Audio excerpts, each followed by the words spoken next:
r/AskReddit. People no longer bound by their non-disclosure agreements. What can you now disclose? Not me, but my cousin. He was working his first job in marketing in one of the top marketing firms in the country. My cousin is ridiculously good looking, used to be a model for A&F, not just the local store models, but one of the national models, and dresses well. So he get to the job and his boss's boss, male, starts hitting on him ridiculously. He's invited to lunch, dinner, asked if he wants to go to the boss's weekend home, all the time turning him down. One time in the car his boss told him how quickly he would advance if he spent the weekend with him, and my cousin recorded the entire conversation. He nopes the boss and then ghosts him on invites for weeks until the boss stops asking. Fast forward to 3 months after he's hired and he's doing his review with HR and his immediate supervisor is there. He starts to hear about how he's not a good fit, not a team player, etc. They let him know they were terminating him, and he grabbed the paperwork they wanted him to sign and put it in his pocket. Then he pulled out his phone and played his boss's recording. After he was done, he looked at the HR manager and asked if she had anything to say. They both left the room acting shell-shocked, and he stayed there in the conference room until the HR manager came back an hour later. She put her boss on the conference line and they started telling him it was illegal to record private conversations, they would file charges, etc. He laughed and told them he would go to the press, and that he knows they would love to put him on TV. 3 days later he is signing a non-disclosure and picking up a check almost big enough to pay for his 3 years of law school. For anyone wondering, no, the guy who harassed him was not fired, and he has since been promoted again by the company. My best friend worked at a roadside attraction near Chattanooga, Tennessee, called Ruby Falls. There's something else called Ruby Falls elsewhere in the country. It's supposedly a waterfall inside a cave. Of course, the trail to the cave is redone with all sorts of rock brought in from around the world. I think they've owned up to that part now. But the waterfall itself is barely a trickle naturally, and then only in the wetter season. They've run a pipe up there to supplement the falls, hidden by cracks and crevices and cemented over, and powered by a pump off to the side, which you can't hear when the water is splashing down from 100 feet overhead. It's 99% from the city of Chattanooga, or maybe Lookout Mountain, municipal water supply. Of course, with such a wet area, old electrical wires going back to the Great Depression, and 300 feet underground, it sputters, or shorts out and stops every now and then. The first rule in the falls room is make everybody leave immediately if the power goes out, not for safety, but because the fable agreed upon will be shown as fake. It's not an NDA. It's a secrecy agreement with DoD that elapsed after 25 years. I worked as a programmer for the U.S. Air Force on the global USAF budget in 1979 through early 1981. There was a period of time after Reagan became a leading candidate, but before he won the election or took office. Jimmy Carter was a lame duck president, and many senior officers really hated him. During this time, the USAF had flown the B-1. Not the B-1A, not the B-1B, this was when it was just the B-1. People had spent a significant portion of their careers working on delivering the B-1 program. They really believed in the B-1 as a strategic long-range supersonic bomber. Jimmy Carter hated the B-1. He viewed it as a wasteful, unnecessary, bloated program designed to keep the builders afloat at the expense of the taxpayer. He had cancelled the project in something like 77. But a couple, flying examples were available, but never to see service. Reagan loved the B-1. It was everything he loved about our military programs. Fast, sexy, high-tech, and better than anything the Soviets had. All of that being said, here's what happened. Jimmy Carter gave explicit orders that the only two? Not certain? B-1s currently flying be broken up into parts, the program completely cancelled, the engineering materials be archived at the Pentagon, and all funding ended. He wanted direct evidence sent to him that this had happened, in the form of pictures of the broken up aircraft. Ronald Reagan was informed of this order by sources in our organization. Reagan let it be known that Carter's order was absolutely not to be followed under any circumstances. Now, where do I come in? I was just this guy working on the AF budget. It was a top secret clearance, mainly because any analyst could correlate money to named projects, both globally and on bases. So one day I'm going over daily reports and I see this massive new expenditure for, I think? Wright Patterson. It's not in the approved project list. It's not in the unapproved project list. So clearly, it has not gone up to Congress. Yet, the money is actually in the dispersal. So I go to my boss and I point it out. It doesn't belong there, so obviously it's a mistake. He agrees, and we reverse it. A couple of days later, All hell breaks loose when a general officer I had never seen before comes rampaging through the office demanding to know who shorted his funding. Now, at this point we get hauled into a room, sworn to secrecy, and told to fund this maintenance project. What was the project? Pay a huge team of contractors to very carefully disassemble one of the B-1s, drag in parts from other aircraft, show it being crushed, and send pics to Carter. Meanwhile, reassemble the plane and hide both of them inside black hangars. And that was why Reagan was able to have the program restarted literally within days of taking office. The program was fully back online in 1981. I worked at a small bakery in New York City when I was younger. Every morning the bakery would take their day-old cupcakes and deliver them to a tour company that did Sex and the City tours. The tour company would pass our cupcakes off as cupcakes from Magnolia, and significantly much more popular bakery. When I was fired from Annie Ann's in 2010, I signed a 10-year non-compete/NDA contract, promising not to detail the baking secrets or work for another pretzel establishment. Well, that ended this year, so now I can run out and start a pretzel store because the secret I was keeping was making pretzels literally requires two products, one of them being water and the other a large bag of pretzel meal/dust/powder. Quite literally anyone with $2,500 can start a pretzel stand and make perfectly fine pretzels. It's not difficult whatsoever. I used to work for a large gas station chain. I worked at its warehouse where it creates a lot of the donuts. The room was really hot, so we were always sweating. There's some machines where the donuts get glazed in chocolate. They're these small machines, they look almost like a barbecue grill. They always wanted us to be super fast glazing the donuts. Working in a hot room and working at super fast speeds, it was natural for a lot of people's sweat to just drip in the chocolate underneath us. Never eat the chocolate donuts from a gas station. I signed an NDA after negotiating a six-figure settlement with my mortgage lender. Back in 2013, the bank illegally sold my home, while I was living there and making monthly payments. I discovered this when new owners evicted me and my 3 kids. At the time, I thought someone was trying to steal my identity, etc. I spent the next 2 years writing legal documents and had to represent myself in court. The bank owned every legit legal firm I contacted.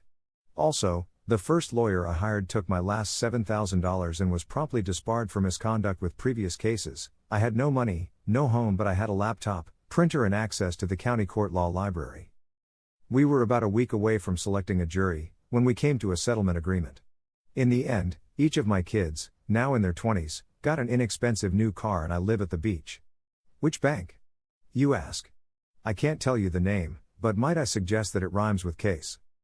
They settled because they were worried that if the case went to trial, it would become public. Then, everyone would know, for certain, that they had lied, cheated and swindled to steal homes from hard-working people. The bank would lose when no one took out new loans with them. Edit, I received a posting on my front door. I went to the eviction court and lost, because technically the new owners paid for my house. I was given 7 days to move all my stuff, had lived there 13 years, or face the sheriff. I had 3 kids. I didn't want the drama of handcuffs. So we packed and moved, then sought relief through the court system. I was a contractor for NASA. I still fully support the agency, but I was extremely bugged when I learned that each separate NASA center, for example, JPL, Kennedy, Ames, Goddard, hides many of its inventions and breakthroughs from the other centers so that when HQ is ready to assign a big mission, and a lot of dollars, to one center, they have a better chance to compete over the others. Look what we invented. Ames can't do this over there. Give us the next moon orbiter. The downside is that there is a ton of reinvention and duplicated efforts going on. Sometimes years of work go down the drain when another center does the same thing faster. My perspective was, you all work for NASA. Share knowledge, collaborate. I was frequently ordered to tone down anything revealing when speaking to other centers. My last company, a medium-sized airline, paid their CEO a $10 million bonus after he bankrupted the company. I once had to sign an NDA to get a price on a printer for my sign shop. This was a printer that was only sold by one distributor, by the way, so there wasn't even any direct competition on this particular model. I think the gimmick was that if they make a really big deal out of giving you this super secret pricing that you'd be lulled into thinking it was really something special. Never had an NDA on this, but if I give too much info, I'll get tagged and likely get in serious trouble. BCBS had a severe security breach back in 2007. If you were with them in a certain area of the country and ever called them the number for help on your account, all of your personal info was caught by a third party. Every caller, every piece of data. They never disclosed this breach. We reused buffet-style food served in a cafeteria that we're supposed to compost and record as waste. The health inspector says anything that's left open buffet-style and serve yourself can't be taken back and repurposed because it's not monitored and could be cross-contaminated or many other things. Nobody should ever eat buffet-style if avoidable, FYI, but the Fortune 500 company I worked for was unhappy about the money they were losing by composting the food, so they make us keep it and reserve it later or repurpose it into soup or casserole or something. Personally, I never did this and just waited for my boss to leave and compost the food, but others I worked with were too worried about losing their jobs to go against orders. I didn't want to be fired but felt morally obligated to not feed people food that was meant to be garbage, so I just sneaky tossed it out when nobody was looking because I got paid really well there. We all had to sign NDA'S saying we wouldn't tell the media or non-employees about recipes and procedures that covered leftover food and food waste. Eventually my boss discovered what I was doing and I stood up to him about not being willing to reuse garbage as food, so we agreed that I'd just quit because while they could force me not to talk about it, they couldn't actually force me to do something illegal for my job, and I was clearly refusing to do it. I used to work in fine dining in Oklahoma City. See cane. See cane everywhere. I've personally walked in on several NBA players over the years, face down in that white girl. Come to mention it, I've seen several of them ducking other guests on the same bathroom counter that their teammates just did a line off of. Personally got to watch Harold Hamm sign his divorce check. $975 million is a whole lot of zeros in a small space. Wild times indeed. Edit for those that may want more stories. I did get to see LeBron covered in toilet paper. Hilarity ensued. Needless to say, she was escorted out. I used to work for a construction company in rural Texas, and man, we did so much shady shit. Honestly, my boss was like the Joe Exotic of construction. Always calling us the N-word, cussing us out, threatening to fight us. None of our haul trucks could pass a state inspection because he was too cheap to fix them up. He never paid his taxes on any of the track hose. Anytime the tax man would show up, we would have to drive all the equipment deep into the woods to hide it. He always paid the OSHA inspector off because he knew our shops couldn't pass inspection. We had mountains of scrap metal in the woods. Mountains of old oil buckets stacked in the woods. We had an old rail car in the back that was full of oil/hydraulic/transmission fluid. The cap was off, so when it rained it overflowed and would just drain into the earth. I can't count how many times we would get some equipment in and he would tell us to dump the fluid into one of the ponds. We always had guys up there trying to sell drugs and stuff. Telling you, my 3 years there was wild. Well, Facebook moderators could disclose the trauma they've experienced moderating one of the biggest social media platforms in the world. They've witnessed horrific things that you would only ever think could happen in a war. One anecdote was of a woman who saw a man stabbed dozens of times, begging for his life. Usually, they don't last long, but the things they see on the job stick with them for years after they quit, and, unlike actual Facebook employees, they don't get paid very well or receive much at all in terms of compensation. Cognizant, the company that manages Facebook's moderation, offers them counseling while they work there, but the second they quit, they no longer have access to it and must either deal with the consequences on their own or get the money for a therapist. It's messed up, and the icing on the cake is the NDA, which means that they would take huge personal risk in warning anybody else about the job. New people signing up think they're getting a cushy job, albeit with relatively low pay, then get slammed in the face with things that no one should have to see, much less interact with as their job. Funny story, moments after I was unceremoniously fired because my tech skills were found to be insufficient, the bosses who fired me demanded to know the whereabouts of a hugely important computer file I had worked on. I refused to help them. I even cited the exact language of the NDA I was compelled to sign. I am prohibited from disclosing details of my employment with anyone, including past and current employees of the company, I expounded, adding, so ask someone who works here, because I don't. It was a great duck you moment that I still cherish 5 years later. But now I think I can disclose the truth. I only hid behind the NDA language because I had no clue where to find their damn computer file. Or even where to look. I suck with computers. I used to work at a zoo. I've got a few. One day, electricity failed, so the polar bears and wolves were able to break out of their barbed wired compounds. Zookeeper told me this while I was located in a kiosk that was situated right next to both the wolves and polar bears. Yikes. Luckily, they decided to not test the fences that day. A few baboons escaped. Zookeepers had to shoot one and tranquilize the others. Supervisor told me I would be fired immediately if I called the press. Thanks. A Swedish car brand called us to ask if we were willing to rent them a moose for a commercial. We told them no, we do not rent out our animals. Probably the biggest one of our zookeepers saw that they had too much of a certain rat-like species. He was tasked to shoot them, but didn't have the heart, so he released them into the wild, without our supervisors knowing. Few years later, we have reports of these animals actually causing destruction to our dikes. Oops. I worked at a very beat-up zoo/amusement park. I ran the roller coaster. We weren't fancy enough to actually have a real roller coaster, with one stop button and one go button. Instead it was a crappy 2-story kid coaster and the brakes were manual. I was one of the 2 supervisors/trainer for this ride because it was very difficult to learn and you could hurt someone if you weren't careful. There were people who could run the ride, but only 2 people who could actually certify and train others to run it. So we have this hotshot, been working there for 3 months. He tells our boss that he should be a trainer, he know how all the rides work yada yada, and our idiot boss gives him the go ahead. So hotshot puts this girl, we'll call her Courtney, on the roller coaster and trains her. It takes a good week to learn the controls and probably another few days to get comfortable enough to do it by yourself. So I come in for my shift, hotshot waltzes up time me with a shit-eating grin, guess who trained Courtney on kitty coaster? I couldn't have ran faster, by the time I had gotten to the ride, the poor girl was losing her mind. Hotshot loaded up the carts full of people and just left her after a couple hours of training. Courtney has been trained just enough to keep the coaster going slow enough it wouldn't fly off the tracks, but she couldn't stop the coaster itself. Those people were stuck on that coaster for probably 20 to 30 laps when we usually just do 2. I had to sign an NDA after a whole bunch of customers threatened to sue the park.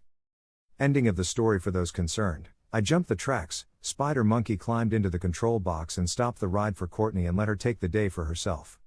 So traumatizing to be poorly trained and risk severely injuring people. BC some asshat took acid the bite before work and asked for a promotion to be a trainer. And my boss let him. I worked as a nanny for a senator. He and his wife slept in separate beds and he had a girlfriend.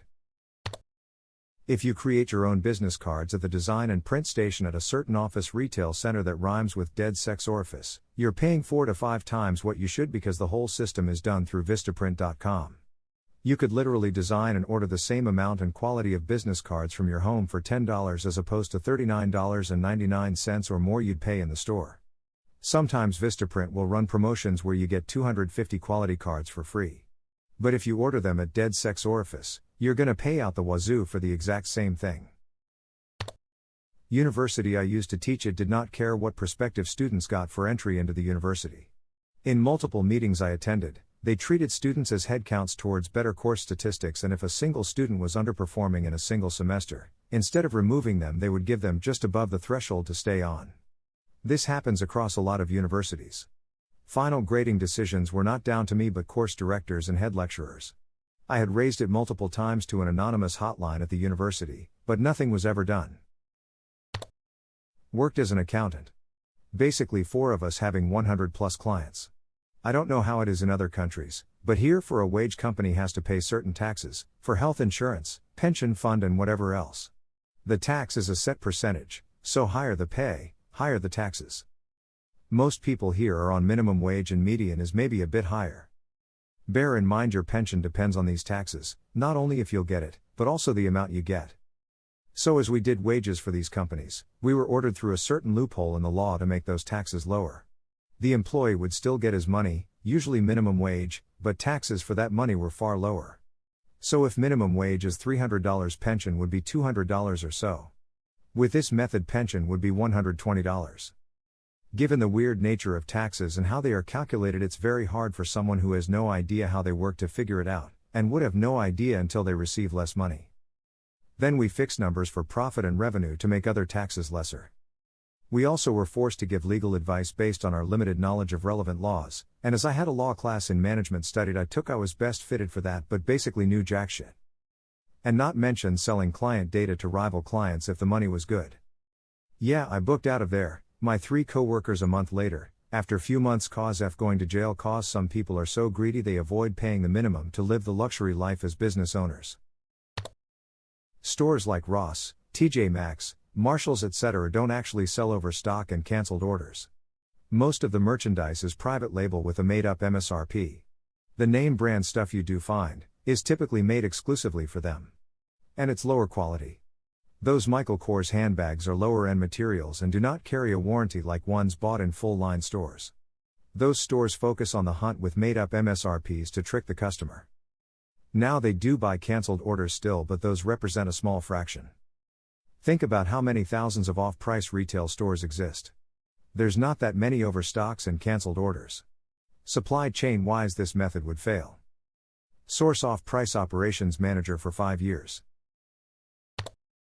I worked for an NDA'S company that created smart rocks for the US military. I handled the documentation of the process, document of the parts lists, what the step-by-step process was for the assembly, testing documentation and such, and had access to part of the assembly process. NDA expired in 2018. Long story made short, they gave our company a bunch of rocks from a certain region in the world. One team cored the rocks. Another team inserted very basic tremble/seismic sensors, GPS system, and an active RFID transponder into a number of rocks. Another team sealed the rocks up using the top and bottom of the core and some color-matched grout. Bigger rocks had long-range RFID readers inserted in them with GPS, and that was connected to a long-range military transmitter. Battery life was 4 to 5 years more or less. The premise was the big rock was dropped somewhere and all the little rocks were dropped randomly in a large circumference around the big rock. If a vehicle drove nearby or even a person on foot were to walk by, the little rocks would send notice to the big rock on how strong the vibrations were, and the system would send this back to a receiver many miles away, which could triangulate the source of the vibration. This was in 2004 to 2006, so you take a guess of where those rocks were from. Back when EpiPens selling for $400 was big in the news, I was part of an engineering student team working on a better and cheaper device. It would have 2 doses in one pen, since a lot of people are advised to carry 2 pens. You would administer 1 shot and then, if needed, twist the pen and then administer the second. The epinephrine cartridge was replaceable too, so if you didn't use the pen for a year or 2 and it expired, you just got the cheap epinephrine cartridge, epinephrine is cheap, and replaced it.